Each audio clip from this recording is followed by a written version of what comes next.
Dopo le acque agitate delle scorse settimane, finalmente c'è l'accordo su Palermo. Ieri il vertice convocato all'Hotel delle Palme per trovare l'unità su un candidato a sindaco si era chiuso in tarda serata senza un accordo.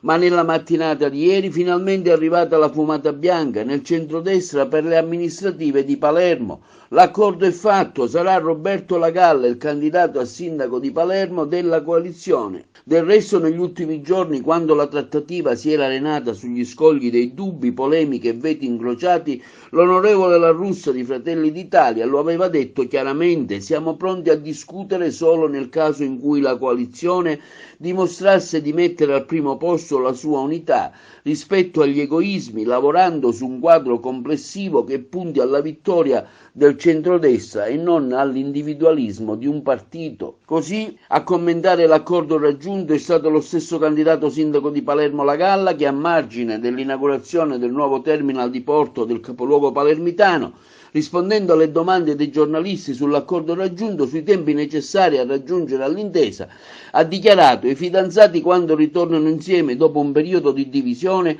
hanno tante cose da dirsi, quindi era giusto lasciare un po' di tempo. La coalizione arriva alla meta, quella che Fratelli d'Italia ha continuato a prefissarsi da sempre, cioè quella unità del centrodestra, una condivisione di base che però, come ribadito da Fratelli d'Italia a più riprese, non poteva essere una strada a senso unico. Le scelte dovevano essere approvate insieme. Fratelli d'Italia l'ha sempre sostenuto a questa linea e oggi è arrivata la risposta alle richieste formulate sulle amministrative di Palermo. E a caldo arrivano anche le congratulazioni del presidente della regione Nello Musumeci, che afferma come: sono felicissimo, la nostra forza politica ha fatto una scelta sin dal primo momento sul mio ex assessore di giunta Lagalla e mi fa piacere che la prova del governo efficiente oggi consenta a un pezzo importante della mia giunta di poter diventare sindaco di Palermo. Parole che esprimono nettamente la soddisfazione del presidente della regione siciliana Musumeci, che sulla convergenza sulla Galla evidenzia tra le righe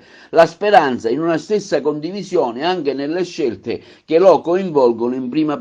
persona. Il presidente Musumeci ha poi aggiunto: penseremo ora alle liste delle regionali, un appuntamento con gli elettori che vede Musumeci in prima linea, sostenuto e proposto a viva voce da Fratelli d'Italia, non solo in quanto governatore uscente, ma soprattutto in virtù del fatto che, come ha ribadito lo stesso presidente della regione, il suo governo è stato il più stabile degli ultimi 30 anni. E della collaborazione tra le forze politiche, che speriamo davvero di chiudere nelle prossime ore con la soddisfazione di tutti. Tanti i fidanzati, quando si ritornano insieme dopo un periodo di divisione, hanno tante cose da dirsi